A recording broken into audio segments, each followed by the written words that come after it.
Jade Cocoon is one of those not very well known games that is considered to be bad for some reason. It's got dark lighting, okay graphics, along with very, very bad voice acting. Notebook! Oh, gone!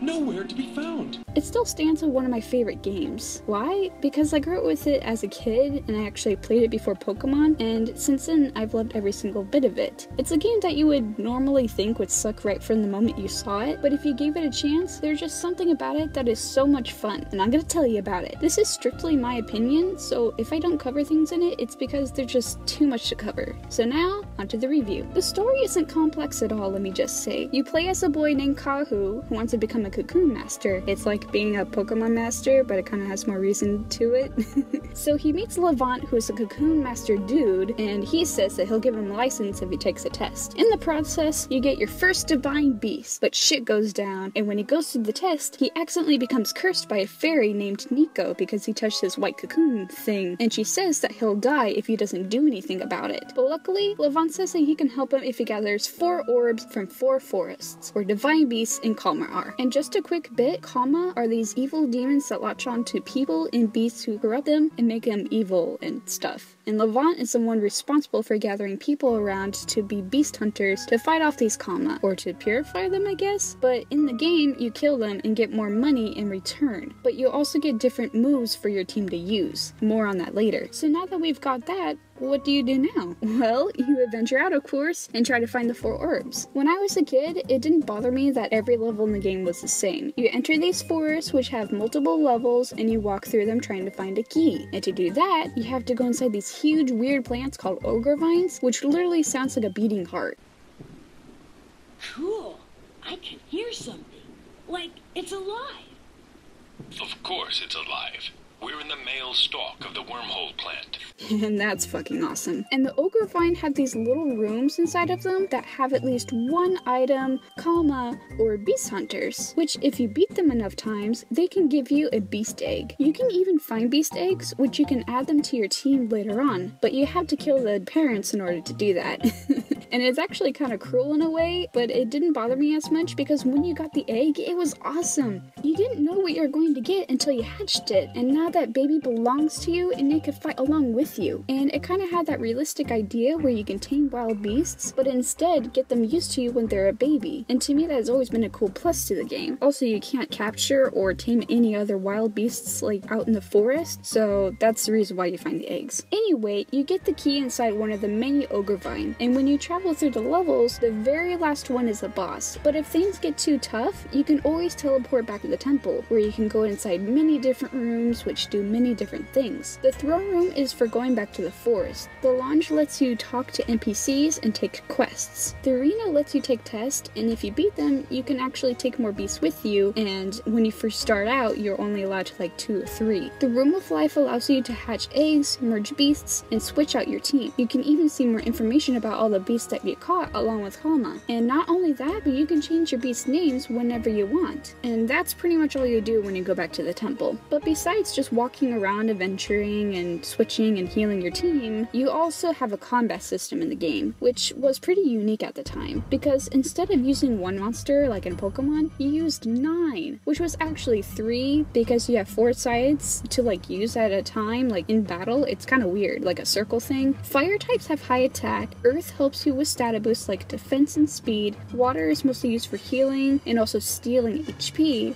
Wind afflicts statuses onto enemies, and each side holds 3 beasts which at least share 1 circle with each other. So every type of beast has to fit in that spot, which allows you to strategize a bit. So your beasts level up and evolve over time, which to me was the most exciting part. When my beast evolved, it always made me happy because it kind of felt like he was growing along with me. And when they evolved, they would do it right away in mid-battle, so it was always a nice surprise. You attack with 3 beasts at a time with only 1 move, and you change their moves by leveling them up to 15 and merging them with Kalma comma, and when you merge them with that comma, it changes their move. But that was like the biggest problem in the game to me. The moves would sometimes like really suck, and you have to be careful when choosing their move because it could really affect your chances of winning in battle. And most of the time, I had to save before merging my beasts, because after you make that choice, you're stuck with that move until they are level 15, and it was really annoying. So after you merge them, their evolution stage resets, and now you have to level them up again. But it gets harder and harder every time you merge, but it's worth it because they become even more powerful if you do it, so it's wise to merge them whenever possible. Unfortunately, when you merge your beasts, their form does not change, but in the previous games, Jade Cocoon, there were forms that would actually change and merge with another beast, and it was actually really awesome. And I don't know why they didn't do that in Jade Cocoon 2, but I'm fine with my beast looking the same, and I don't want this adorable thing to change in any way unless I wanted it to. Kind of like Digimon and Pokemon, except for in Pokemon you can't change it back, so you're screwed. So now that's the gameplay, but what about the beasts? Are they designed as cool as Pokemon or Yokai Watch? Well, I think so. Every beast belongs to a kind of family, and depending on that family, their appearance, strengths, and weaknesses change. There is Drax, Maus, Alcos, and Ugs, and so much more. But each family only has 3 beasts of its kinds. For example, you can only get a fire, earth, and wind type Mau, but no water types. But they fix that by allowing the player to find these rare types where you can have a Mau that is a water type, but they are rare and you have to defeat other beast hunters in order to get them, or even item merging. And yes, you can merge items together like eggs and get rare eggs, and that's kind of cool. And the way that you do that is you take one egg and then you take like a flame book or like a brilliant gem or a cute gem or a lovely gem that you find in the game, and you merge them together in item plant, and then they spit out like a new egg, and it's like really rare, and you're like, holy shit!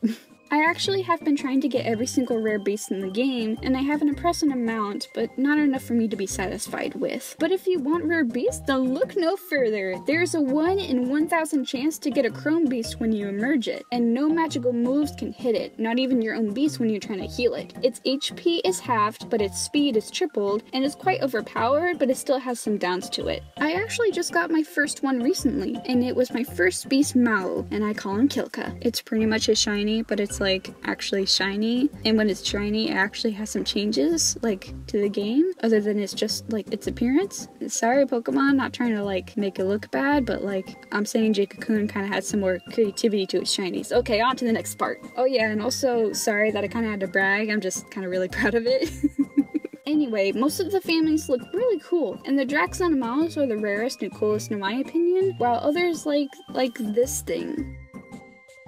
Like, I don't know why they thought that a mushroom with spikes and like really weird eyeballs that like invert through its animation. I don't know why they designed it like that, but it's like, seriously? And the animation actually makes it look even weirder. Like they give it a really weird like animation, and it's like, what?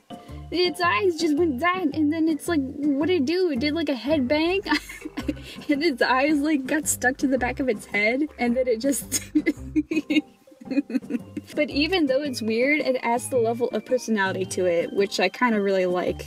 I know I'm weird for saying that. And not to mention that I love Maus. And this little guy right here has to be my favorite. And I'd love to have a plushie of him if I could, but Jade Cocoon isn't that big of a fan base, and it's not a very well-known game, so that's never gonna happen. The designs of the forest are okay. I think they are kind of unique and cool, like the water forest. But the gameplay kind of takes that away and makes it repetitive to look at, and it may get boring over time. But the atmosphere definitely makes up for that when you have the chance of finding more eggs and items inside the ogre vines, which makes the game more fun to look forward to. Not to mention that the levels do change over time as you play, including the music, which is really nice. I really do think the game could look 10 times better though if only the darkness would like brighten up a bit, because I couldn't see anything sometimes. I think the game creators were like, let's make the monsters look scary by covering them in darkness and have huge glowing eyes, ooh. But I understand, but I kind of really want to see what the hell is going on and also see the textures of the beast. And now that I look at it again, it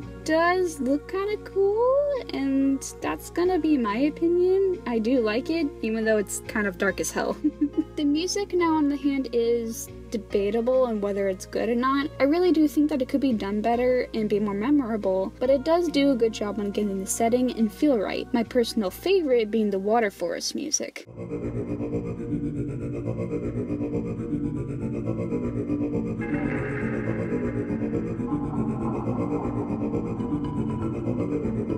The battle music in the forest is repetitive and I guess okay.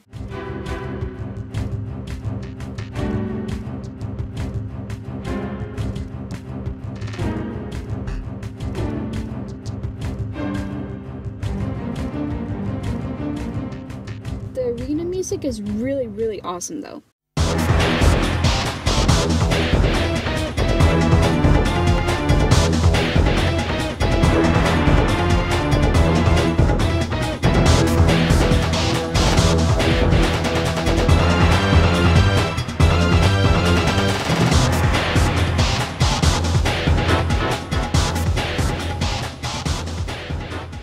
But the boss music is actually kind of awesome. It really gets things rushing fast and makes you feel like you're fighting a boss. It really makes things more alive in the moment.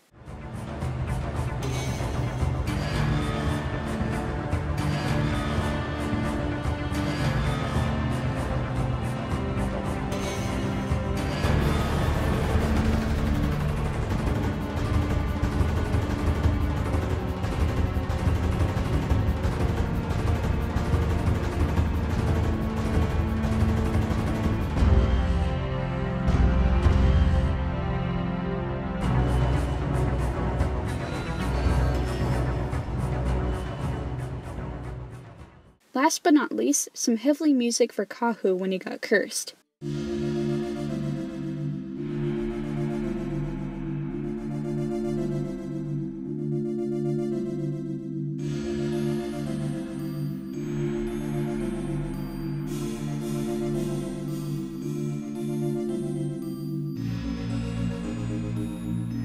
So, should you go out and buy this game and try it out? I don't think you should try it out for the story. The game doesn't have a lot of problems when it comes to repetitive exploring in the battles, and you can't choose like what beast you want to attack. Your beast just kind of automatically do it for you. But if you really love raising monster games and really want to see a unique game with cool atmosphere, then yes, go for it. The monsters really do have awesome designs. I personally love this game, and I definitely think there's a lot of personality to it. There is a lot that I did not cover, like the characters and most of the story, but only because there's too much, and I think you should go out there and experience it for yourself. Okay, Kilka, say bye! Doesn't he kind of look like Spider-Man? So yeah, that's my first game review, and if you guys like my videos, then you should probably sub for more and click that little bell thing down there so you can get notifications when I upload my next video. So yeah, I really hope that you enjoyed it. I had a lot of fun with it, and I hope the animation improved. I'm trying my hardest, trying to improve the content and everything. So yeah. And yeah, Jade Cocoon is my favorite game, and I love it. I love it a lot.